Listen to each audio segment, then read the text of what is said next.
The verse goes like this: when peace like a river attendeth my way, when sorrows like sea billows roll, whatever my lot, thou hast taught me to say, it is well with my soul. I don't know how many folks know the story behind that poem that became a classic Christian hymn, but the man's name was Horatio Spafford, prominent lawyer in Chicago back in the 1800s. Went through Job moments that most folks probably wouldn't be able to recover from. Lost a child at the age of 2. Lost prominent wealth in the fire in Chicago. And during that time, when he basically lost everything, he sent his wife and children ahead of him for some time away in Europe to kind of get over the loss of his financial wealth.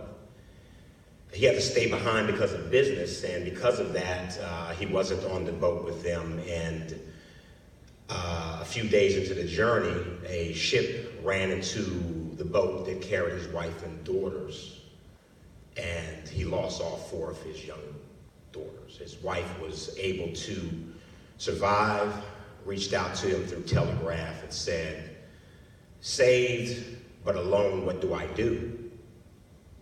Horatio went to get his wife, and in doing so, he was sleeping in the room there on the ship.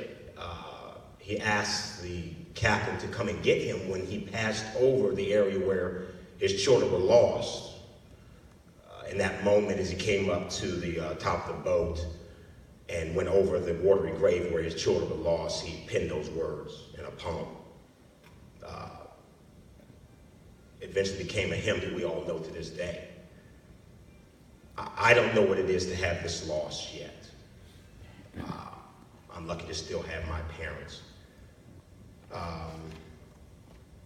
Knowing my cousin,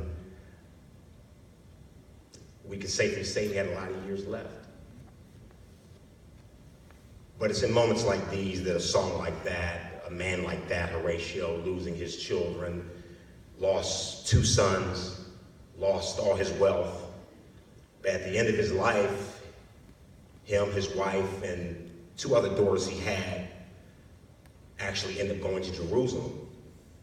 And instead of basking in wealth and basking in limelight, they actually helped those who lived through World War I. So there's a time and a place for everything, no matter how tragic our circumstances is, no matter what outcome we have. God has a need and a desire to make us whole. We can't replace a man like that. I don't want to belabor, but I think you all need to know, beyond the educator, beyond the doctor, the man that William Madison Pender was. Over 40 years ago, unfortunately, in circumstances like this, he and his sister came to the conclusion that we don't get together enough, and we don't need to get together at death. We need to celebrate life. And they decided to have a family reunion. That reunion goes on to this day every year for, I think this will be year 42. I had the pleasure of seeing him there last year. We honored him last year, and I was moved to let him know how I felt about him. You have to understand that at the age of 10, I think actually the age of 8, we would see this gentleman, and we never knew his background. All I knew was that he was the man that always had a smile on his face, was quiet, but could tell a story. The history that was in his mind, we can't replicate. We were talking this morning, me and Larry, that you wish back then you had the ability to film and record like we do now, and we regret that. But we have his legacy through it being passed down to one of my other cousins. He was our family historian for years, and to be able to sit around as a young man with my other cousins and to hear the stories about our family, we can never replace that. God puts people in your life, especially as a man. You need men in your life that you can look up to. My father's one. That's to be expected. But our family has great men. I can't explain it to you. He was our last patriarch. Others will take his place, but it's different when you have the history that's passed on to you. When you know your roots, when you know where you came from, that's important. Before I came, I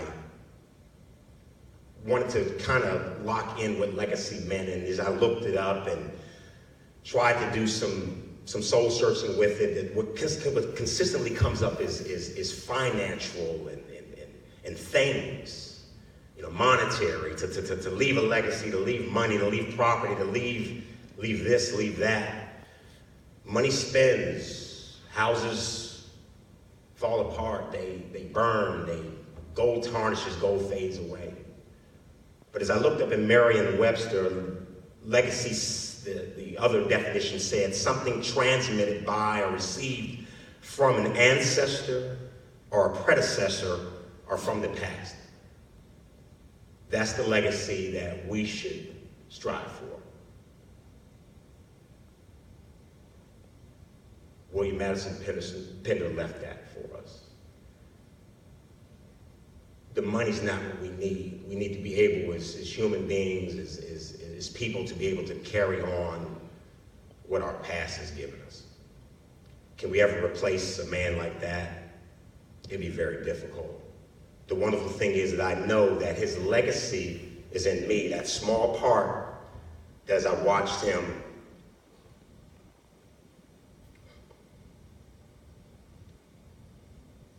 embrace his wife at the reunions, to take the time for the younger cousins and give his part. I'll be married to my wife for 30 years coming up this year.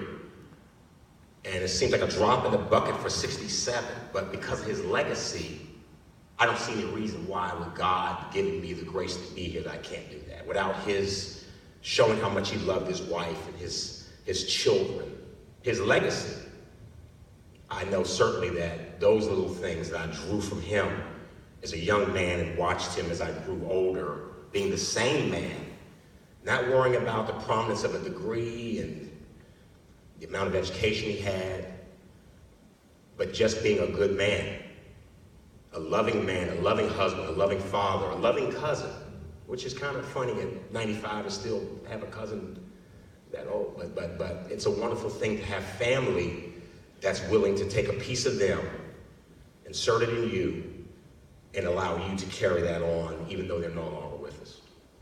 I'll be able to pass that on to my son, and my daughter, my grandchildren, and so on, and so on, and so on. And that's legacy. And that's really what we live for. And that's what my cousin William Madison Pender lived for. And I hope that the amount of legacy he put in all of us, that we'll do the same thing, that we'll carry that on in us every day and pass it on to our children, our friends, and let them know that wonderful people make wonderful people. I thank you for taking the time to listen. Appreciate it. Thank you.